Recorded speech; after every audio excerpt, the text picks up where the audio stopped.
What's up, Wolfpack, and welcome. Thank you very much for joining me for episode 5 of Degenerates of the Week. In this episode, we have a festival of fugitives for you guys to take a look at. And funnily enough, both fugitives have a Miami connection. And coming up in a couple of seconds in our first clip, we're going to be taking a look at a burglar getting caught red-handed in Atlanta. We're also going to be taking a look at some other stuff too, so sit back, relax, and let's jump straight into the degeneracy. On the 9th of January 2024 at approximately 3:06 am, Atlanta police officers responded to Piedmont Avenue Northeast regarding a residential burglary. Upon arrival at the scene, officers spoke to the homeowner, who said that while she was sleeping, she awoke to the sound of someone breaking into her home through the back door.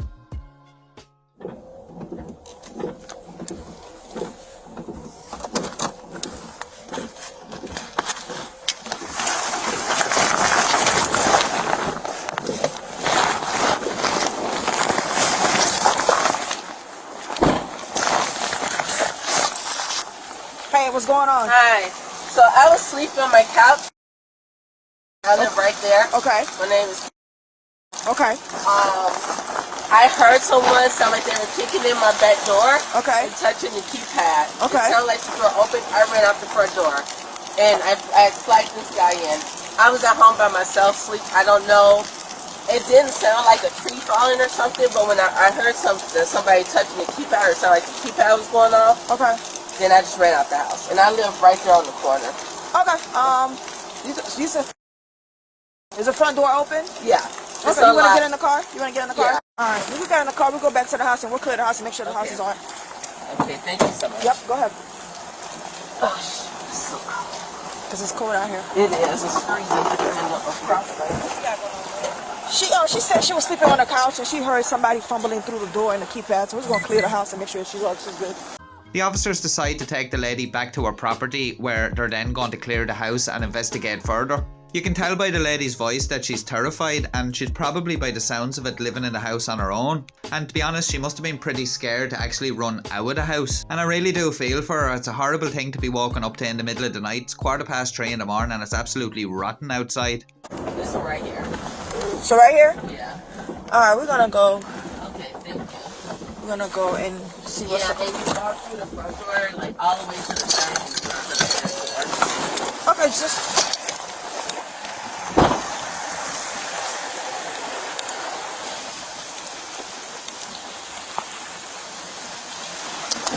So, is this house right here? Yeah.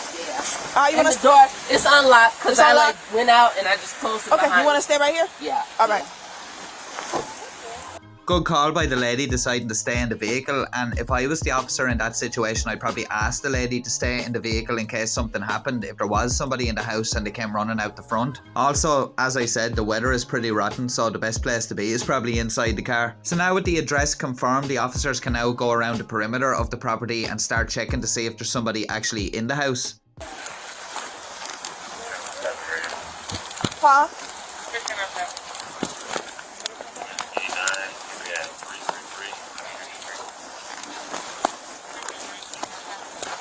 You got a flashlight? Yeah. You gonna check the back first? Yeah.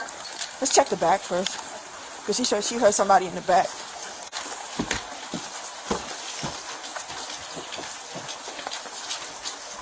Alright. Land police! Nothing broken into? No broken glass? Hey! Come out! Come out with your hands up! Come out! Come out! Come on! Hands up! Come out with your hands up! Come out with your hands up! Come out the back door with your hands up! Yeah.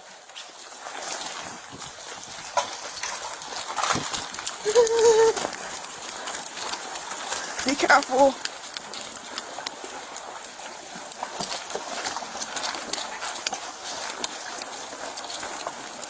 You see anything? Open the door!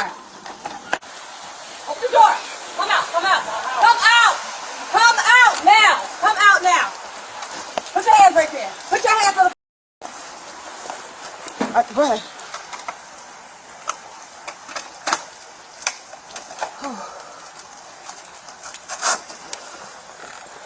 Put your hands behind your back.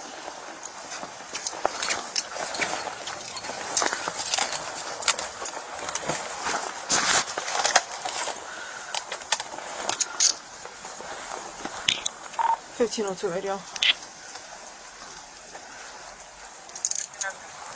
One male detained. Let's bring him to the car first, and then let's secure him, and then let's go. Thankfully, the suspect made the smart decision, came out of the house and complied with the officers. It'll also give the victim peace of mind that she can go back to bed now, hopefully, and sleep, knowing that this guy is off the streets. Mr. Glover, have I dealt with you before? I have no idea. You have no idea? No, sir. You look familiar to me. The suspect was identified as 38-year-old Alevi Glover, and I have to say, for a man that's been out prowling around at night time in the rain, he's very dry. So kudos to him on his hydrophobic abilities. And the officer alluded there that maybe Mr. Glover has been a previous customer of the Atlanta Police Department. On this occasion, Mr. Glover was charged with burglary and criminal damage to property. He was then transported to the Fulton County Jail for processing. A good result here for those officers getting the suspect while he was still in the building. I'm also wondering, did the suspect actually know that the homeowner had been in the house and left? Because my assumption would be, if you're a burglar and you've broken into a house and the homeowner flees out the front door, well, you best believe they're most likely going to be calling the police. It'd be absolutely idiotic of you to stay in the building and wait for the police to come and apprehend you. So I think he may have been unaware that she had left. So a great result here. The victim was safe and nothing was stolen from her, and the police got the suspect. And I know that after suffering a burglary or an attempted burglary that it can be hard to relax again, so I do hope that this lady is able to move on, put this behind her, and that she feels safe in her home again. Next up, we're off to Kansas, where we're going to take a look at a grappler deployment. And for anybody that's not familiar with what a grappler is, the grappler is a device that uses a heavy-duty nylon net deployed from the front of a pursuing police vehicle. The net then wraps around the rear tyre of the suspect vehicle, bringing the pursuit to a controlled stop. When trying to bring a pursuing vehicle to a stop, it's best to limit the amount of variables that can happen. For example, a pit maneuver can be both dangerous for the officer and the suspect. An officer can never really tell how a suspect's going to react once a pit maneuver is initiated, and it can result in both vehicles spinning out of control and possibly going into other members of the public. As we've seen in a recent episode of Degenerates of the Week, a pit maneuver that an officer performed on a fleeing U-Haul van resulted in the officer's car flipping over and spinning out of control. Luckily, in that instance, the officer received only minor injuries. With spike strips to deflate the tyres, you also have a similar problem of the suspect vehicle losing control. You also have the added problem that if the officer isn't quick enough to retract the spike strips, well then you may puncture the tyres of the pursuing police vehicles. So let's take a look at this clip and you'll see just how safe and effective the grappler is. So here we are in Kansas, and this Ford van up ahead here is going to be the recipient of the grappler. Effectively, the officer stops a pursuit here before it can even begin. Yes, massive. Stand by for grappling.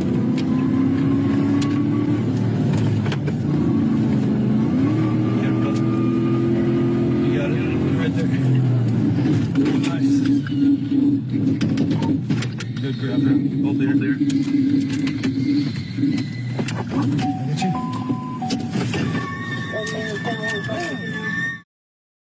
Effectively like putting a dog on a leash. And see just how safe and quick the suspect vehicle is brought to a halt. Very little risk to other road users compared with the other methods we talked about, such as the pit maneuver and stop sticks. And also with the pit maneuver you also have the damage to the police vehicles, sometimes putting them off the road also. And another con with stop sticks is that an officer has to put themselves in the path of the suspect. In my opinion, I think these grapplers are the way forward when it comes to stopping vehicles. I know they do have their limits, like you wouldn't be going and trying to stop an 18-wheeler with one, but at the same time, most pursuits seem to be smaller cars, SUVs or vans. Fortunately, pursuits of those larger vehicles are less common.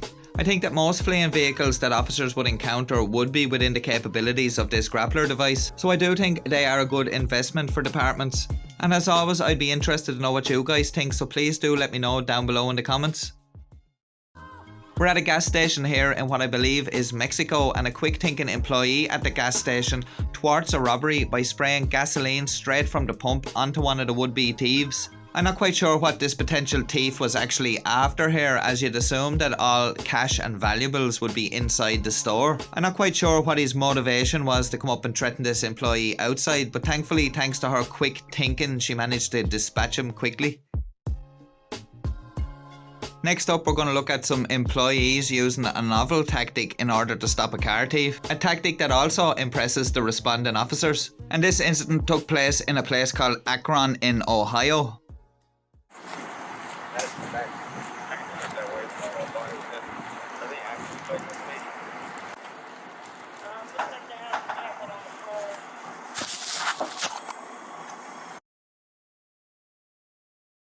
Turn around, put your hands behind your back, alright? He broke into a car at the junkyard, and before he could get out, he's done it before. They got like the forklift, and they had him, I'm not kidding, like 20 feet off the ground. So when we got there, we went right into custody. It was pretty impressive. Police had been called out to the car lot on Arlington Street on the afternoon of October the 17th. There they met the manager, who told him he was walking through the scrapyard when he noticed the alleged car thief in the back of a car. The manager and his team then used a forklift to raise the car into the air and waited for police officers to arrive. With officers on the scene, the car was lowered and the 26-year-old suspect was placed under arrest. Officers searched his backpack and found a sawzall cutting tool, blades and other hand tools. The man was arrested for criminal trespass and possessing criminal tools. After he was arrested, the man admitted to police that he had brought the tools to procure copper from the junkyard's cars. According to one car lot employee, they've had a lot of thefts there recently, including catalytic converters. They've also had some fires. At least with this suspect, he actually admitted to police what he was there to do, even though they probably full well knew what he was at. There's actually no legitimate reason for him to be in there inside one of the vehicles. Now, if he was homeless, he could probably argue that he was going in there to sleep, but even then he'd be still technically trespassing. So quick thinking here by the employees, and the suspect was apprehended. Quite unusual one too, as officers don't usually have their suspects held for them 20 feet in the air until they arrive. During the premiere of the last episode of Degenerates of the Week, which was number 4, I was supposed to give away 5 free channel memberships during the premiere. Now this completely went out of my head, and while I was there responding to people's comments during the premiere, I forgot all about it, and right at the end, just as the premiere was ending, it just popped into my head again. That of course will come as no shock to regular viewers here on the channel. But anyway guys, I do apologise, and this is the little reminder to myself that during this premiere of this episode, I'm going to give away the 5 free channel memberships, but I'm hoping to give away an additional 5 also. And of course, during the next premiere of Degenerates of the Week, there will be another 5 free channel memberships up for grabs. So this is just kind of a little fail-safe at somewhere around the midpoint of the video to make sure that they're given out this time. And I just want to give a big shout out to Kiwi Dave, who also said that he'd remind me to give away the memberships. Sure that life as a fugitive on the run from law enforcement can be quite stressful, and you'll probably spend most of your time looking over your shoulder, waiting for the inevitable tap on the shoulder from a law enforcement official. And in this modern day, unless you're very lucky and very smart, you're not going to get away for very long. The long arm of the law will eventually catch up to give you a massive bear hug. And that's exactly what happened to 39-year-old Dorian Burley. This gentleman managed to avoid capture for almost a month. And what exactly was Mr. Burley fleeing from? Well, on January the 19th, officers in Atlanta had attempted to stop him for a window tint violation. But when the officers tried to detain Mr. Burley to investigate, he fled the scene. 2 minutes after that, he lost control of the vehicle, abandoned it in the roadway, and then ran from the scene yet again. Officers ultimately lost sight of the suspect and he eluded arrest.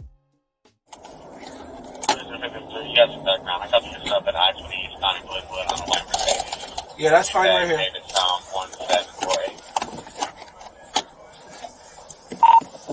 Hey, for abundant occupancy to 10.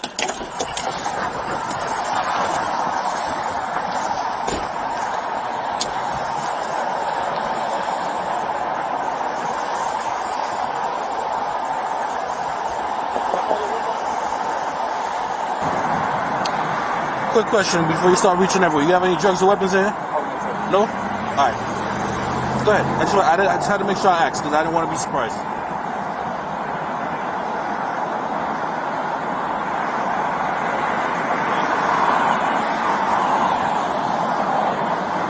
If you can't find it, you can give me a name and date of birth and I can find it that way. Alright. But before we do so, I just gotta detain you real quick since you ain't got no ID. Oh!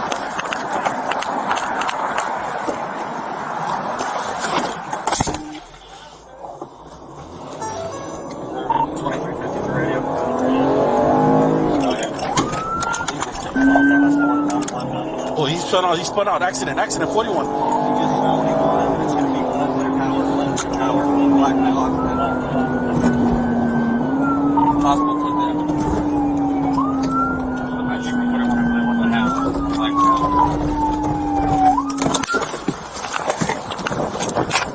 Let me see your hands. Hey! Let me see your hands. He's out. He's out the vehicle. Which way? He ran that way. Oh, here you go.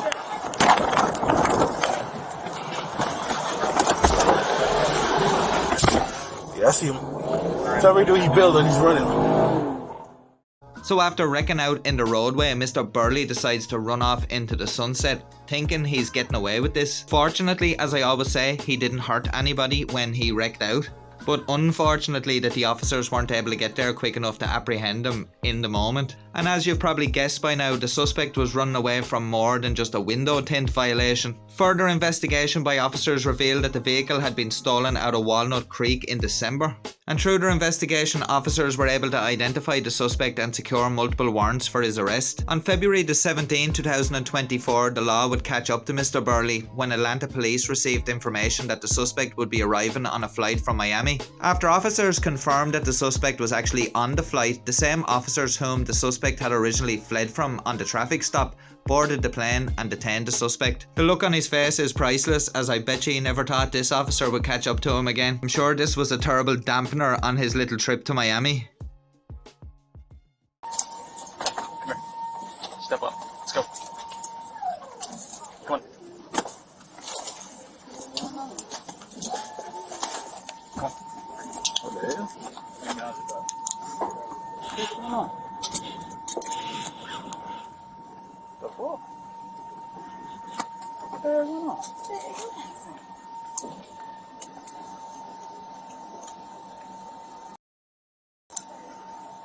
You good?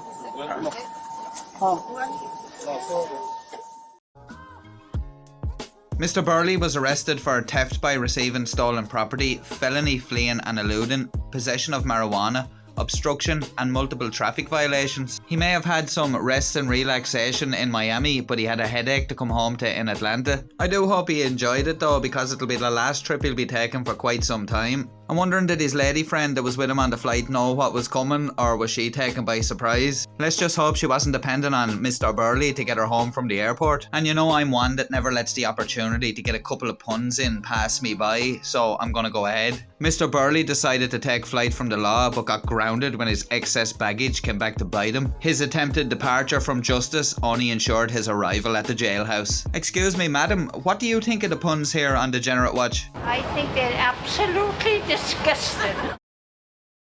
I want to take a second to give a massive shout out to the legends that are my channel members. Thank you very much guys, as always, for your continued support and encouragement. I'm very thankful of your support, as it helps keep things moving forward here on the channel. I'd also like to take the opportunity to extend a warm welcome to our new channel members who have just joined from the giveaway. And if you're interested yourself in becoming a channel member, you can check out the link down below in the description, or hit the little join button down below this video. We're off to Florida for our next clip, but not to look at the arrest of a Florida man. No, we're actually going to look at the arrest of a Texas man in Florida. And this is the story of a Texas fugitive arrested in Florida after confessing to a violent $1 million jewellery store heist. The robbery took place on the 11th of March at a Houston jewellery store. The suspect and another man are alleged to have entered Bawa jewellery store in Houston. While asking an employee about a piece of jewellery, that employee and the owner were both pepper sprayed. An employee was also pistol whipped. The two suspects then grabbed more than $1 million worth of jewellery and ran from the store. One of the thieves who pistol whipped the employee accidentally dropped his cell phone before running from the store. The entire incident was captured on the store's CCTV system, and such was their brazenness, neither thief bothered to cover their face. The store's exterior security camera recorded the two men leaving the store and jumping into a Nissan that was driven by a third person. The cameras also recorded the Nissan being followed by a Chevy SUV with Maryland tags, and it's this Chevy SUV with the Maryland tags that we're going to look at being pulled over in this clip. 216 player. Unit conduct felony stop on the vehicle. When you have 6 chance. 26, once we have this left turn ahead, I'll light them up so you can move over to the left.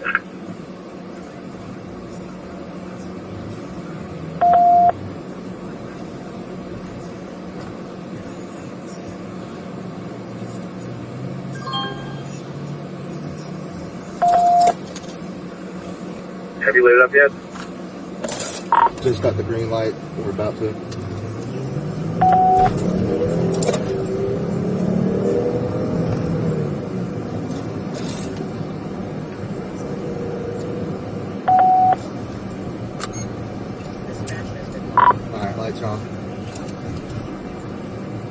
And to my surprise, the vehicle actually pulls over. I was fully expecting him to gun it down the road. Hands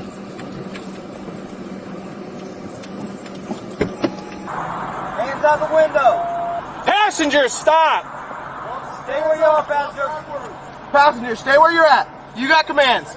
I like that there, the way the officer said "you got commands" to the other officer. Too many times I've seen a situation like this where there's 3, 4, maybe 5 officers all barking different orders at the suspect. All that does is cause an awful lot of confusion and ends up in the situation going sideways. With only one officer giving commands, it makes the situation a whole lot more calm, and it also makes it easier for everyone, including the suspects, to follow what's going on. So great training here on the part of these officers and very professional. Keep coming. Keep coming. Yeah. On the ground. Lay down. Lay down. Hands behind your back. Behind your back. You're behind your back, your head. There we go, like this. Yeah. What happened? Go on. We'll talk to you in a We'll minute. explain in just a second. We'll explain just a second. Yeah? Yes. Stand up. With one suspect now safely in handcuffs, it's time to get the other guy out of the car. Keep coming. Just try to go hands. Yep. Keep coming. You give commands, Michelle. Manos. Come here. Aqui. Aqui.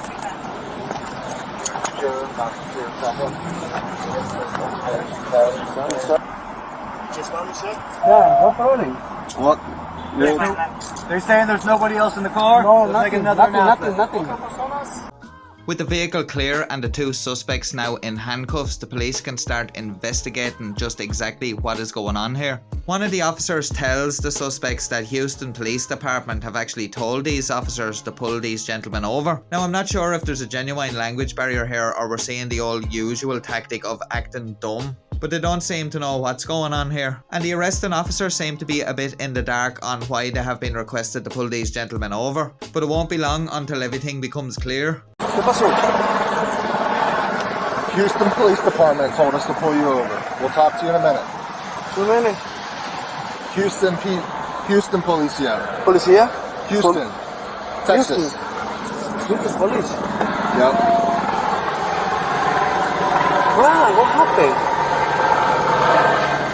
And we don't know. We're going to have to call them and talk to them. Hey, Corporal, can you unlock your car? No, nothing. This whole incident kicked off sometime just before 6 p.m. in the evening when deputies responded to the area of Palm Coast Parkway and I-95. Technology from the Real-Time Crime Center indicated that the Maryland tag on a black Chevrolet came back tied to suspects believed to be involved in a violent armed robbery in Houston 3 days prior. In the heist, thieves took jewellery and cash valued at over $1 million and were believed to be armed and dangerous. Deputies found the SUV in a parking lot off Kings Way in Palm Coast, but the tag was obstructed. After 2 men loaded groceries into the SUV, they left the parking lot and ran a stop sign. Deputies followed the vehicle for several turns and eventually pulled him over. Rodriguez told deputies that he has never been issued a driver's license in the United States, nor does he have a driver's license from his home country of Cuba. The Flagler County Sheriff's Office used its Rapid ID technology to verify his identity, and he was arrested for driving without a license. Rapid ID uses fingerprints on file to identify a person. A search warrant was then issued for the vehicle where deputies found nearly $79,000 in cash and gold jewellery, all of which were taken in the robbery. Rodriguez later confessed to committing the robbery at the jewellery store, as well as pistol whipping and spraying the victims with pepper spray during the robbery. Immigration and Customs Enforcement, otherwise known as ICE, was contacted regarding both men, and an ICE detainer was obtained for Rodriguez. Rodriguez was being held at the Sheriff Perry Hall Inmate Detention Facility on a $500 bond. The second gentleman was released from the scene with no charges. Subsequently, police in Houston got a warrant for aggravated robbery with a deadly weapon, and the warrant is in the process of being served on Rodriguez. According to the arrest warrant affidavit, Rodriguez told detectives that he was recruited to assist in the jewellery heist. He said his role was to enter the store with a trash bag and take the jewellery. The warrant states that Rodriguez told the investigators that most of the stolen jewellery was sold in Houston to a buyer, and that he was delivering the remaining pieces of jewellery and cash from the jewellery sold in Houston to someone in Miami. Mr. Rodriguez was shown a surveillance picture of an unmasked robber inside the Bawa jewellery store, and he reportedly identified himself as the person in the picture and gave more details about his role in the violent heist. Another criminal made the fatal mistake of coming to Flagler County not knowing that we work with our partners across the country, said Sheriff Rick Staley. He went on to say that he believes that this robbery is part of a larger network of illegal immigrants committing crimes across America, and he commends his deputies and the amazing professionals in the Real-Time Crime Centre and our Communications Centre for helping to bring this criminal to justice. If you have been enjoying the video, please do consider dropping us a like, as it does really help the channel out and it is very much appreciated. And if you'd like to support my work here on the channel, please do check out one of the links down below in the description. Or you can drop us a super thanks by hitting the little heart button down below this video. That's just about all we have time for on this episode of Degenerates of the Week. I thank you very much for joining me, and a massive shout out to everyone that's watching this with me on the premiere. And I hope everybody will join me for episode number 6 of Degenerates of the Week, which is coming very soon. If you're looking for something else to watch, then why not check out one of our other videos, some of which should be appearing on screen now. Until next time guys, I hope you all have a fantastic day. Stay safe, take care, peace.